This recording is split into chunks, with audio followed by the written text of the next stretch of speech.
Hey everyone, MTash here, and I have some really good news for you. So late last night, my boy Fitzy, he made a post saying, so apparently second and third characters have 2 times and 3 times progression on Solstice armor. That means that whatever progress you've made on your first character, if you swap to your other ones, doing those exact same requirements, you get a bigger boost. On his second character, he got 1 headshot on a Scion, and it gave him 2 progression on the Precision Final Blows and 2 on the Cabal Defeats. Now, I retweeted this and I said, if this is true, then POG for everyone playing multiple characters. Also, DMG, you should honestly announce this so people can chill out a bit, because I know a lot of people are upset about the grind. Even myself, I was like, guys, it's not worth grinding through this. Should you do it passively? Should you maybe unlock this stuff? If you're enjoying Destiny, play it. But should you be going through and doing all 3 characters, maxing them out? I don't know if that's fun for you. But this would be incredible. Unfortunately, I scrolled down here and he messaged and he said, that doesn't sound right. We've seen reports of that progress from objectives, and it's taking a moment for the servers to catch up, essentially. But that's not true. He went and verified in the morning, and he just posted this. Doubled progression on alternate characters, checked with the team. This is correct. Obtaining the final legendary armor set, the Magnificent set, on a class will add a 1 times modifier onto classes on that account, finishing the rare and legendary tier 1 armor objectives. If you get 2 of them done, you would get a 2 times multiplier. You get an additional multiplier up to 3 times total. So 2 times once 1 class has finished the final armor, and 3 times once 2 sets are done. In other words, it ain't a bug. Sometimes we just miss some details. So they didn't talk about this. They didn't reveal this anywhere. This opens a lot of doors, because I know myself, I mentioned I'm not going to finish off the armor. So looking at the requirements on my Warlock, this was daunting. 10 Gambit matches, 10 heroic public events, 300 kills here, 300 kills there. It's a little daunting, it's a little frustrating. But unlocking all of this will not only unlock the ability to buy the ornament that you can apply to other gear. I can take this cool arm piece and I can put it on a piece of gear that has a better stat roll. You can see is exactly the same. So getting that ornament is worth it in my opinion. But you only have to upgrade from the blue to the purple gear. But if you upgrade all the purple gear and masterwork it doing all the activities, you can get a white glow, which is also super cool. Now, if you want to get that on all characters, we're looking at thousands upon thousands of kills. We're looking at 6,000 kills. For me, that didn't seem worth it. For me, I didn't want to do it because I'm not going to go and play all these Gambit matches. I'm not playing 30 Gambit matches.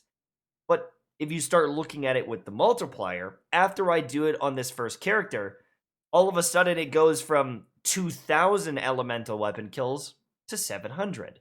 And if you start looking at the requirements that I've already done, in many cases, I would almost already be done on many of them. Or I would be done on many of them. I would have all the super final blows done on my second character. I would have the Hive defeated on my other character. And on my third character, it's getting easier. Going from 10 public events to 5, going from 10 public events to like 3, maybe 4. I'm going to guess it's be 4. It'd be at like 3.5, but 4. Boys, that's awesome. Now, is this going to save the event? I mean, it's still a tedious grind. It's not like these are super fun activities.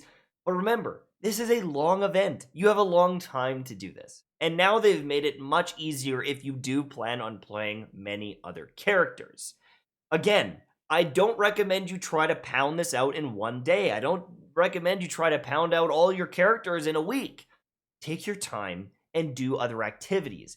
As I mentioned in my other video, you don't have to be the most efficient, but maybe you have some exotic quests you haven't done before. I need to go get the Yotan. I can go finish up as much progress as I can on this while doing the objectives. If there's the exotic bows that you're hunting down, like the Wish Ender, if there's the Thorn or the Lumina that you haven't done yet, go and do these things while making progress. And then you're going to make a lot of progress. Your character's going to be ready for November when the new DLC drops, and you're going to be a lot happier. If you're jumping in and doing the most tedious, boring shit trying to create these orbs, you're going to have a bad time. And so, as an event, as I said before, this isn't overwhelmingly fun, but at least, you make some progress. Now, there's one more beautiful thing that I want to talk about.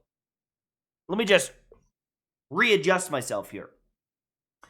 From the Solstice packages, yeah, the little packages here, once you upgrade your gear, once you've done these objectives, you can get drops from here that are in the 60s. Very high stat rolls overall. I've seen some spiky stat rolls. This is just another source of farming. Now, is this going to be the most efficient farming? Is this the most efficient high stat rolled gear? Maybe not. Honestly, probably doing some of the raids is going to be better. Going and doing Last Wish if you have the access to it, or some of the other raids. But you have to remember that this is very easy to farm and soloable. So if you do upgrade your character, you can have access to these upgrades, hopefully, and armor in the Solstice packages. And they might be some better gear than you've ever seen before. These last for a very long time. There is some major potential there. But because they've added this multiplier on all the other gear, that just means that if you're looking for gear on your Hunter or your Warlock or your Titan or whatever your non-main class is, it's going to be even easier to level this up and have access to those packages. So if you're looking for a way to grind as a solo player, if you're looking for a way to get some new gear, and maybe you don't raid all the time, at least it is now easier to do that. At least you have access to these packages.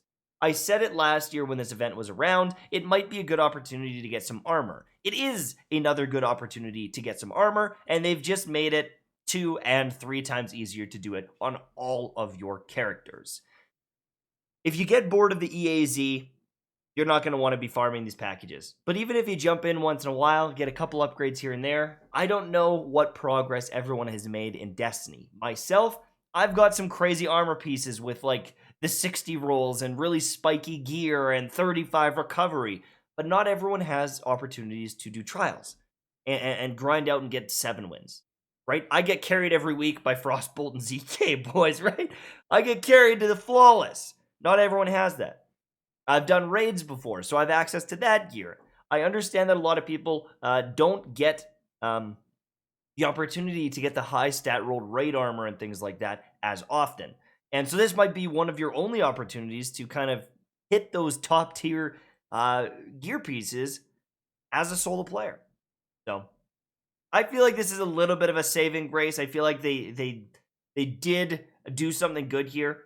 They did change some of the different requirements here to be a little bit easier, which I think is really good. I think last year there was some very tedious stuff, and they did remove those, so that's at least some progress. Also, one thing I'll note, the super final blows, it says Guardians in the Crucible or Gambit.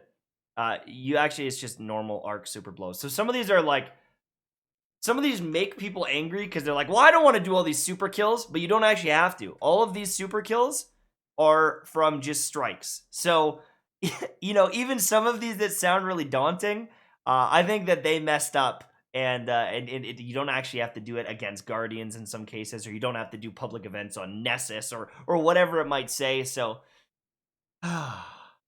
Bungie, thanks for adding the 2 and 3 times multiplier compared to last year. It's helpful. Hopefully next year we get something a little bit more unique and interesting. Thanks for watching. Hope you enjoyed. I'll see you soon.